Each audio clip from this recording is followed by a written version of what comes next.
What's going on, everyone? So we got some reports about the Lakers and keeping the core of last year's roster intact. And Rob Pelinka gave us a little insight. So he said, we want to try our hardest to keep this core of guys together and also improve around the edges and on the margins to not only get back to where we were last year, but hopefully take it to the next step, get into the NBA Finals. Pelinka said during an introductory press conference for the team's 2023 draft picks. So again, this is very important. He was talking about, like, look, we want to keep the core guys.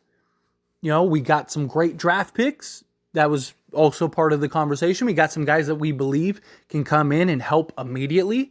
And a lot of people really do believe that the Lakers drafted two guys that can absolutely help immediately. So a lot of people think Maxwell Lewis may end up being our starting small forward by the time everything is said and done. And that wouldn't surprise me either. He is a really good shooter. He is really athletic, and he is a great defender. His defense dropped, and that's what a lot of people have pointed out and said, like, oh, well, last year he wasn't that great defensively.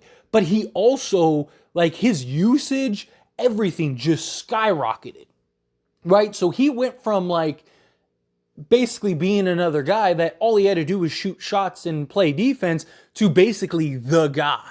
So that's a big difference. He's not going to be the guy on the Lakers. So even if he's not like Jared Vanderbilt level defensively, he's still, if he can be really good defensively, maybe not like elite level like Jared Vanderbilt was last year, but if he's really good and can be a good shooter and scorer, then you probably want to start Lewis, right? Because Vanderbilt gives you basically nothing offensively.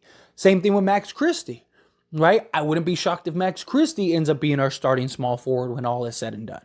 He is supposedly grown an inch or two. If he's 6'7", maybe even 6'6", like, he may end up getting the starting shooting guard or starting small forward position because he's got a good length and a good wingspan and everything in between.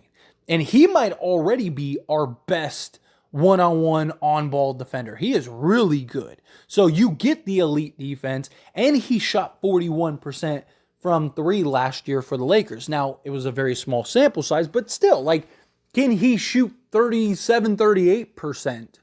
Right, on better volume, say 4 or 5 attempts per game, something like that. Because now you get Jared Vanderbilt's level of defense and you get some offensive threat, right? Somebody that teams just can't leave open, like we saw with Jared Vanderbilt. So that could be huge. But beyond the young guys, Jared Vanderbilt, the Lakers have picked up his option, which he has a $4.7 million option.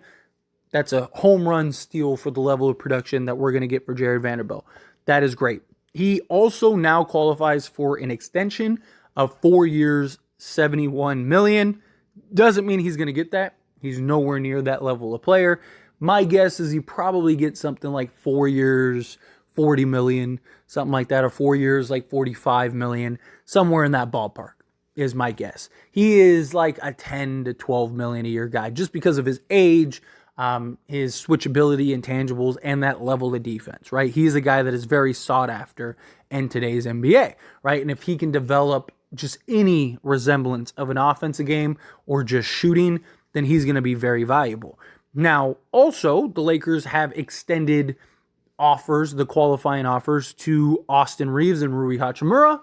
Austin Reeves was $2.2 million. Rui Hachimura was $7.7 million. And these were not offers in the sense of, like, this is what the Lakers are trying to pay them. No, this is what was needed in order for them to become restricted free agents. If they don't extend that qualifying offer, then what happens is they become unrestricted free agents. And that's what you don't want to happen, because the Lakers have control over Rui Hachimura and Austin Reeves, whether they, work out some type of trade or keep them. But I feel confidently say the Lakers are going to keep both of them, right? I don't see that going any other way. Now, D'Angelo Russell, in my opinion, is the biggest question mark. Now, the Lakers could get to about $17 million in cap space and still have their mid-level exception if they were to basically renounce everybody else besides the guys that I just mentioned, right? So basically Malik Beasley, Mo Bamba, Shaquille Harrison, D'Angelo Russell, basically everybody else that's not the young guys, Austin Reeves, LeBron James, Anthony Davis, Rui Hachimura, right? Jared Vanderbilt and the rookies, right? So basically you keep those like 8 core guys, and then you could get to 17 million plus the full mid-level exception. And we can get to 17 million now because we know that the cap has actually gone up 3 million higher than expected. So with that, that gives the Lakers a little more flexibility. So with that, it just boils down to, can you sign somebody better than what D'Angelo Russell is? Now, I know a lot of people have recency bias on D'Lo and feel like trade him for a bag of chips or just let him go. The Lakers can't replace him. And you're not signing like Brook Lopez. You're not signing him to the 17 million. Like when you can sign him to very likely the mid-level exception and still keep D'Angelo Russell. And not just that, but long term, you're better off keeping D'Lo at that point, right? D'Lo is the best option unless you can work out some type of trade. Now, just using this as an example, maybe a team like Chicago, right? Chicago supposedly wants Mo Bamba, and they're looking for a point guard, and they want a young point guard. D'Lo fits those molds, and that would be great. Maybe you could work something out where you get an Alex Caruso and DeMar DeRozan, or maybe DeMar DeRozan and Andre Drummond or something like that, right? Or maybe you could get all 3 and you work out a deal for like Beasley, Mo Bamba, and D'Angelo Russell, or just Mo Bamba and D'Lo, right? Like that would be great. But most likely these 3 guys that you see on screen are going to stay long term. Now, Lakers are actively trying to find trades. They are looking to move Mo Bamba, Malik Beasley, 2029 first round pick. And if a deal pops up, they will trade the young guys too. Now, the Lakers aren't actively necessarily looking to just trade Lewis and Shafino, but if a deal is on the table, it makes sense, right? They're going to do it. You know, if Damian Lillard becomes available and the Lakers can get him for D'Lo, Shafino, Lewis, and the 2029 first, they're not going to say, oh, no, we're going to keep those guys. Like, I've seen a lot of people be like, oh, they ain't going anywhere because they've been in, like, all the promotions and videos and stuff. You really think if Damian Lillard or some big deal, I'm just using it as an example, not saying it'll happen, but you think if they could go get Damian Lillard, you think that Rob Pelinka is looking at that as, man, we can't trade Shafino and we can't trade Lewis. We've been putting them in all of our promotional and marketing stuff, right? As if like that matters. That's the draft pick. It's what every team does, right? I mean, look at Jordan Poole. Mike Dunleavy said, oh, no, we're keeping Jordan Poole the next 4 years. And literally 3 days later, he was traded for Chris Paul. It's a business. It's how it works, right? I believe the Lakers have all intent and purpose to keep those guys because I think they really like those guys. Shafino was considered a top 10 pick. And in any other draft, he probably would have been. Even in this draft, on a lot of people's mock drafts, he was projected to go there. And Maxwell Lewis was supposed to be a top 15 to 20 pick, right? So he fell a lot farther than they were. Like some drafts had the Lakers taking him at 17, and they were able to get him at 40. So the Lakers are very high on those 2 guys and believe that those are both, first round level talents that could help immediately for the Lakers. So they're not just going to give those guys away, but if something develops that makes sense, then best believe the Lakers are going to jump on that immediately.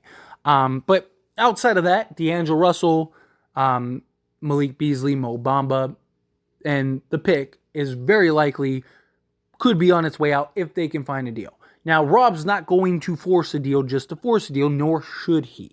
If something develops, great. If it doesn't, then he just can wait. And look, you can wait till the draft, the trade deadline, right? Like, we could go and run it back, right? And bring the same roster back and add a piece or 2.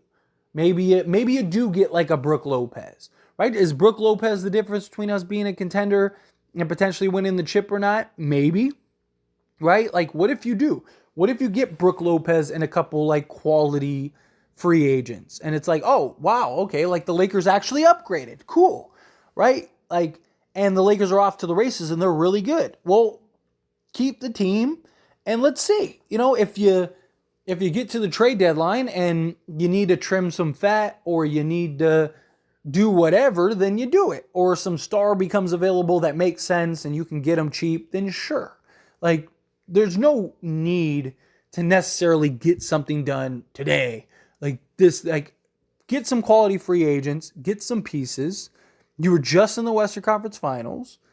Let's get it, right? So be on the lookout for the Lakers to make a move, but don't necessarily expect it, right? Again, Rob is only going to do something if it makes sense. He's been very good about being patient when it comes to this type of stuff. And patience is a virtue because teams are going to try to gut the Lakers because it's the Lakers. And the Lakers tax is a real thing. But you got LeBron James, you got Anthony Davis, you got this window.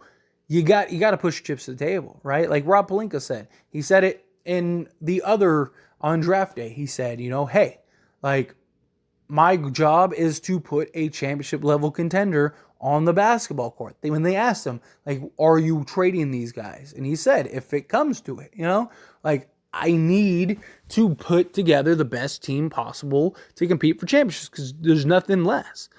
You got LeBron James, you got Anthony Davis, you got this window, right? He wants to keep the core, which is fine. We have a very good core. That core just took us to the Western Conference Finals. So that core is very good. You add a couple quality pieces around that core, all of a sudden, you might be hoisting the Larry O'Brien trophy. So let's make that happen. I don't necessarily think the Lakers need a big swing. If one happens, great. If Kyrie's willing to take $17 million a year and we can unload D'Lo and go get Kyrie, then perfect. Like, why not? Go do that because you still get to keep all of your players. But realistically, that's probably not going to happen. So take your core, add some quality pieces, upgrade where you can. Let's go. Let's get into the season. You got a full off season, a full training camp, a full preseason, and then a whole regular season to figure it out, get it together, keep guys healthy, get into the playoffs, and go win an NBA championship. So anyway, as always, this is a discussion, so I pass the question to you. Let me know your thoughts and opinions down in the comments below. What do you think? You like the idea? Do you not? How do you feel? Love to hear it. Let me know.